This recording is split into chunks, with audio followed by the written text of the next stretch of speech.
Sameer, you are also project manager for mHealth within WHO, and you were explaining me before how you help gather best practices from countries, and you've launched this initiative, Be Healthy, Be Mobile. Tell us more about this initiative and how does it work exactly?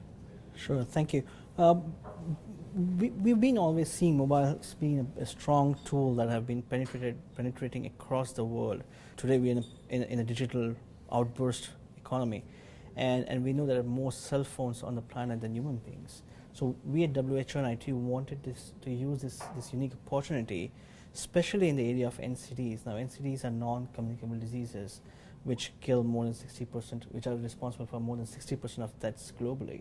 So Be Healthy, Be Mobile tries to bring the best out of the mobile technology using the ubiquity of the mobile technology that we have access to right now, and provide health services, create a health platform using all the knowledge from across the different sectors. We have a unique communication media where we can reach to every individual almost on the planet, and we're trying to use this media from the Be Healthy, Be Mobile to communicate best practices for health to everyone based on evidence-based knowledge that we have.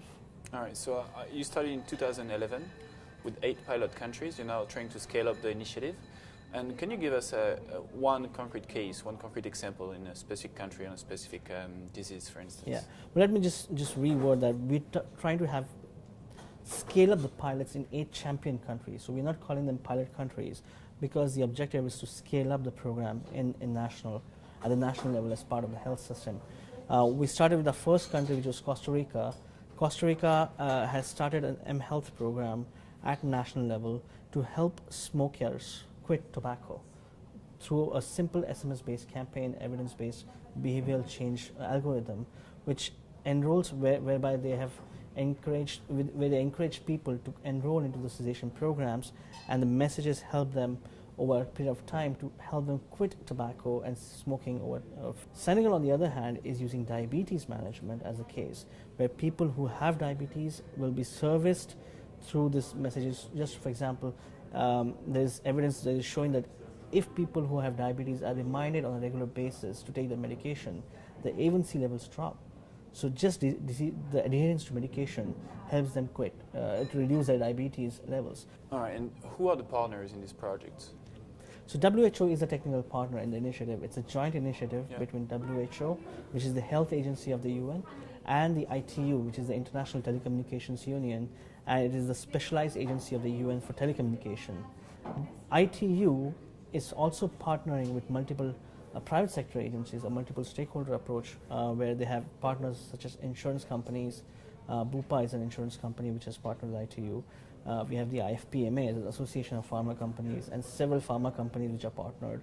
We have telecom companies, Verizon and other companies which have partnered as well as civil society. So bringing knowledge from all the sectors. The NCD Alliance is a partner into the initiative, and we are working with different new partners as well, including the African Development Bank, which is a development bank approach coming into it. So we've got knowledge coming in from different sectors. Of course, academia is a big sector as well, which brings knowledge. So it's a full spread out initiative using knowledge from all the different sectors. So you're gathering those models and you're making them available to other WHO countries.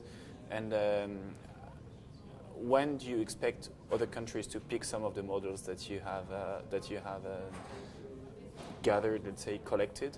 And what are the opportunities for the private sector organizations there? Well, for the countries, we already have, so as we are developing the tools and we have them ready, countries are ready, we are putting it on an access availability for countries to pick up. We already have more than 35 countries which have sent us requests to be part of doing something or the other.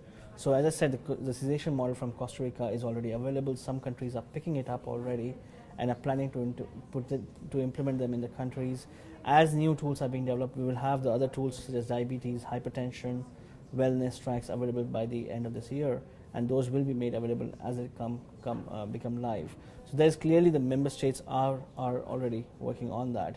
The private sector have the opportunity because obviously they are part with telecom, with the ITU in the different technical toolkit development processes. They also work directly with the countries. So Senegal has directly working with some of the telecom companies to bring the knowledge and learn also from the same time in the scale-up process. So there's a business case for everyone. Of course, telecoms are making service delivery models out of it. Pharma are also making value out of it because they're opening up the market and increasing the clientele. Insurance sector has a value add as well because they're improving the health of their clients. And plus for the Indian public health agencies, it's about winning the health agenda. So I think there's a strong potential for that as well.